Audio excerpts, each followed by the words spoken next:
chronische Erschöpfung, Überempfindlichkeit, Depressionen, Angstzustände, Schlafstörungen, Kopfschmerzen, Sehstörungen, Rückenbeschwerden, Burnout, chronische Sinusitis, innere Unruhe, Lernschwierigkeiten, Konzentrationsunfähigkeit, ständige Verpeiltheit. Was wäre, wenn dies und einiges mehr eine Folge von falsch gelebter Handigkeit wären? Wenn du wissen willst, ob auch du betroffen bist und wenn du mehr zu diesem spannenden Thema wissen willst, bleib dran.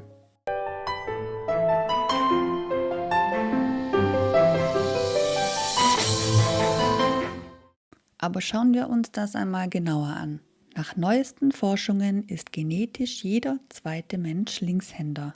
Davon leben in Deutschland aber nur 10-15% ihre Linkshändigkeit. Wo ist also der ganze Rest? Fast 2/5 der Bevölkerung.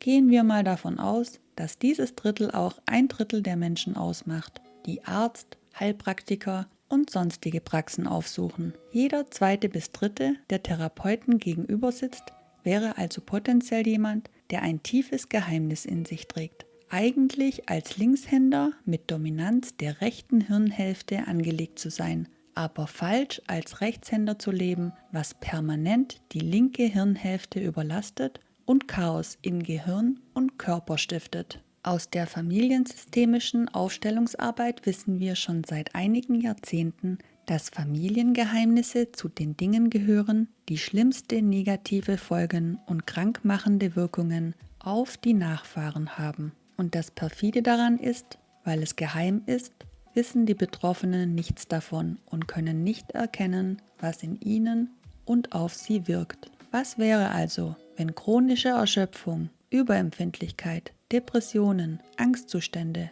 Schlafstörungen, Kopfschmerzen, Sehstörungen, Rückenbeschwerden, Burnout, chronische Sinusitis, innere Unruhe, Lernschwierigkeiten, Konzentrationsunfähigkeit, ständige Verpeiltheit und einiges mehr eine Folge von falsch gelebter Handigkeit wären? All diese Symptomatiken sind bei verdrehten Linkshändern, die mit der rechten Hand schreiben, belegt. Sie treffen aber noch mehr auf diejenigen zu, die nichts mehr von ihrer angeborenen Linkshändigkeit wissen und zum klammheimlichen Rechtshänder umerzogen wurden und sich selbst an die rechte Welt angepasst und ihre Linkshändigkeit einfach unterdrückt haben. Doch für diese tiefgreifende Problematik als mögliche Ursache dieser weit verbreiteten Symptomatikern gibt es überhaupt kein Bewusstsein, weder in der Gesellschaft noch bei den allermeisten Therapeuten.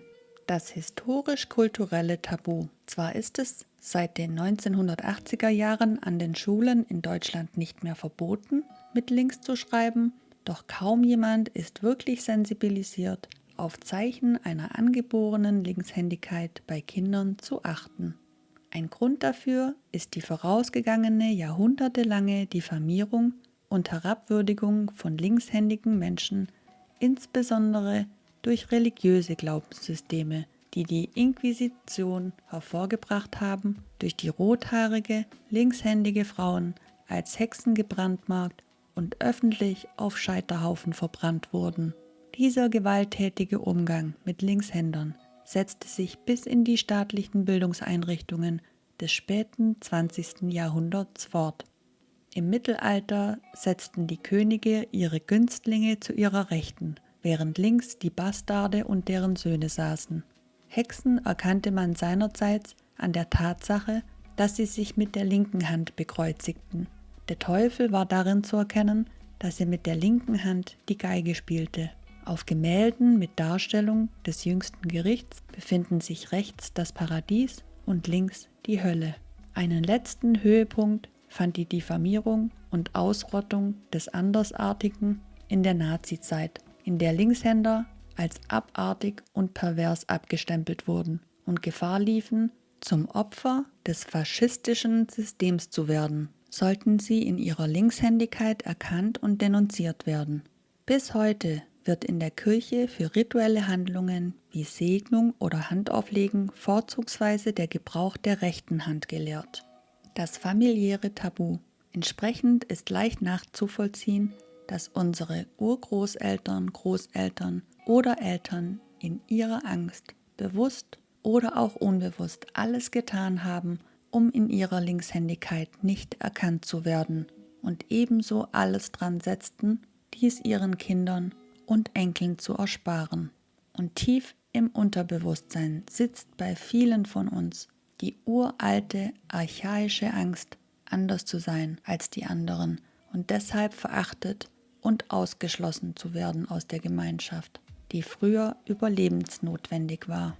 Somit verschwand bei vielen die Linkshändigkeit aus dem Blickfeld und da Kinder vorwiegend aufgrund ihrer Spiegelneuronen aus Nachahmung lernen und sehr fein die Angstgefühle der Eltern wahrnehmen, passen sie sich gegebenenfalls leicht an und machen einfach die gesellschaftlich dominierende Rechtshändigkeit nach, die bei fast allen sichtbar ist.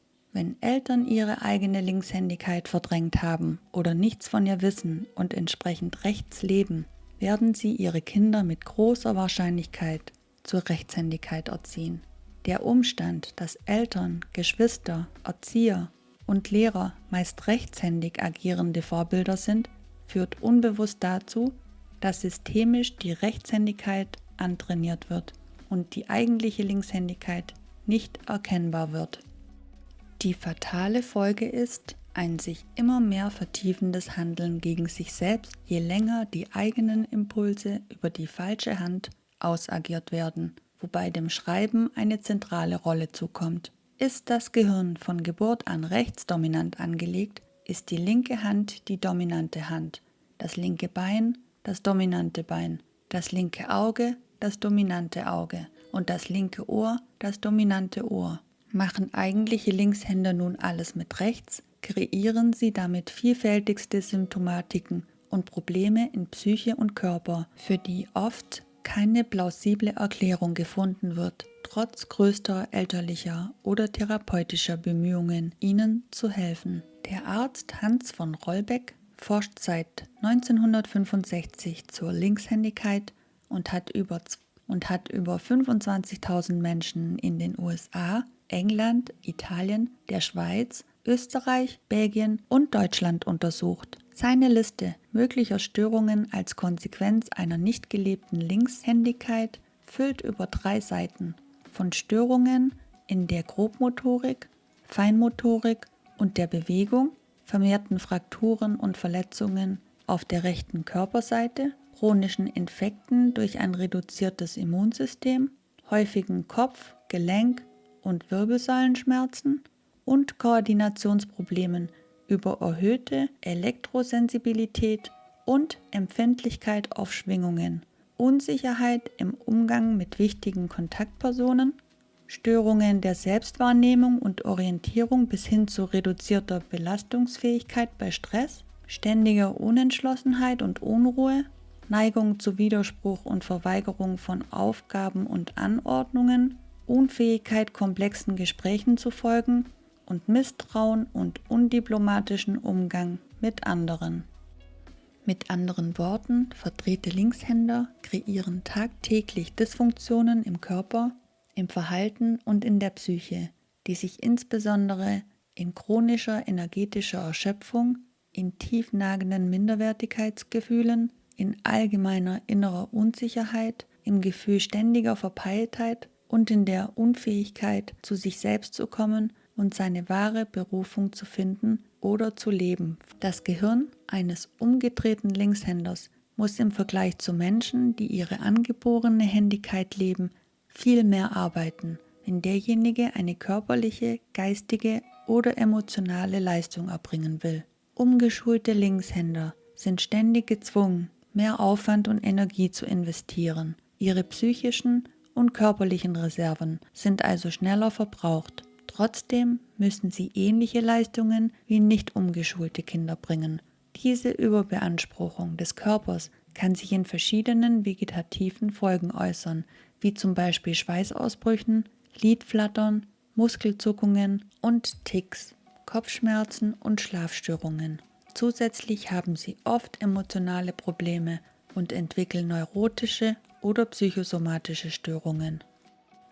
Natürlich gibt es keine für umgeschulte Linkshänder typische Neurose oder psychosomatische Symptome. Vielmehr hängt es von der Veranlagung des Menschen ab. Der eine neigt zu Magengeschwüren, der andere zu Kreislaufstörungen. Andere bekommen Kopfschmerzen und Migräne. Das Gefährliche an diesen neurotischen Störungen ist, dass den umgeschulten Linkshändern meist die Ursache ihrer Probleme nicht bewusst ist. Oft ist die Umschulung selbst schon lange vergessen bzw. überhaupt nicht bewusst. Und es werden dann oftmals jahrelang viele andere Gründe gesucht und von einer Therapie zur nächsten gewechselt, in der Hoffnung auf Hilfe. Unaufhörliches Handeln gegen sich selbst. Unsere Rechtshand- und Linkshirn dominierte Leistungsgesellschaft bietet für Linkshänder wenig Anreize, ihre Linkshändigkeit zu finden und zu leben. Fast alles ist nur für Rechtshändigkeit angelegt, was es alleine schon zur Herausforderung macht, den Haus- bzw. Berufsalltag mit all den Rechtshändergeräten zu bewältigen. Auf den ersten Blick scheint es also einfacher, sich anzupassen und alles von Anfang an mit rechts zu machen, wie es alle tun. Und als Kinder tun das ja ganz viele, die dann als Linkshänder verschwunden sind. Die Anpassung in Form von Selbstverdrehung sieht erst einmal nach weniger Problemen im Alltag und mit den Mitmenschen aus. Doch hat die Sache einen riesigen Haken, der dringend ins allgemeine Bewusstsein gehört.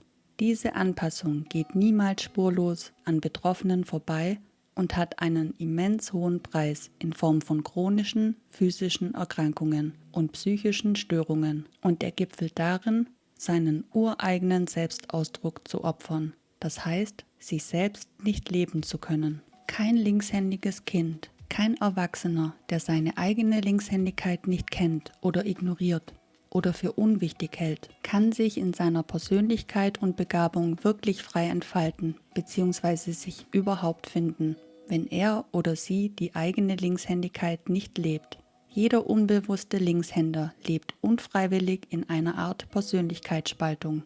All diese Menschen leben in einem Dauerstress, der nicht richtig abgebaut werden kann.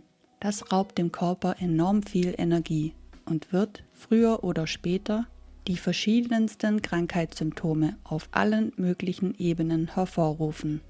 Was wäre, wenn Diagnosen wie Depression, Schizophrenie, Borderline, Angstneurose, sympathikone Übersteuerung, vegetative Dystonie, mentale Übersteuerung und viele andere mehr in dieser Verdrehung ihre eigentliche Ursachen hätten?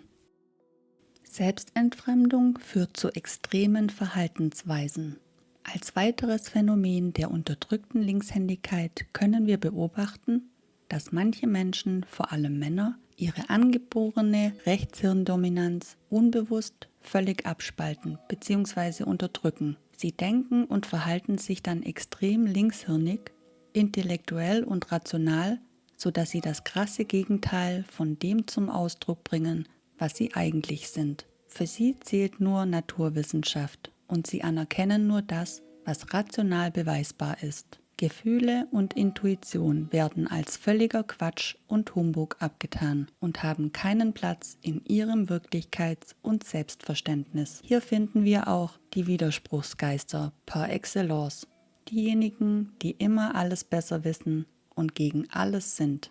Stellen wir uns die Frage, warum es bislang so gut wie kein allgemeines gesellschaftliches Bewusstsein für die enorme Bedeutung der unterschiedlichen Händigkeit gibt, stoßen wir auf ein noch tieferes Tabu. Es muss im kollektiven Erinnerungsfeld etwas geben, was die allermeisten davon abhält, damit offen umzugehen und einen Blick für die unterdrückte Linkshändigkeit zu entwickeln. Denn mit dem Wissen, dass 50% der Menschen potenzielle Linkshänder sind, die Händigkeit genetisch bedingt ist und sich bei nicht gelebter Linkshändigkeit enorme Leistungseinbußen, physische und psychische Störungen in Gehirn und Körper ergeben, wäre es doch dringend für alle therapeutisch, medizinisch, energetisch und pädagogisch arbeitenden Menschen notwendig, sich für diese Thematik zu sensibilisieren.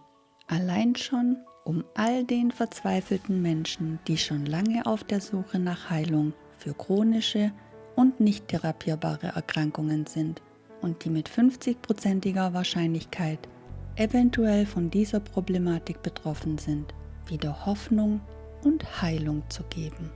Und besonders dafür, allen Kindern dieselbe Chance zu geben, ihr wirkliches Potenzial zu entwickeln, statt sich mit jeder geschriebenen Zeile mit der falschen Hand mehr inneres Chaos zu produzieren und sich selbst immer mehr zu verlieren.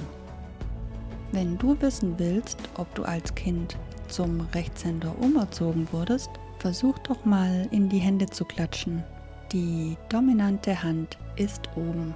Das heißt, wenn du ein Linkshänder bist, wird deine linke Hand oben sein. Wenn du noch nicht ganz überzeugt bist, kannst du auch versuchen, mit dem Fuß abzuspringen.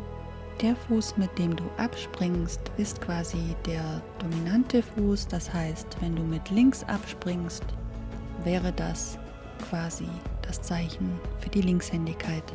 Schreib mir gerne in die Kommentare, was du bei deinem Test herausgefunden hast, denn ich wurde auf das Thema aufmerksam, weil ich eben auch als Kind umerzogen wurde. Deswegen würde es mich wirklich interessieren, was bei euren Tests herausgekommen ist. Jeder Kommentar erhält wie immer ein Herz. Vielen Dank fürs Zuschauen. Bis zum nächsten Mal. Über jedes Like, über jedes Abo freue ich mich natürlich riesig. Vielen Dank und vergiss nie, du bist geliebt.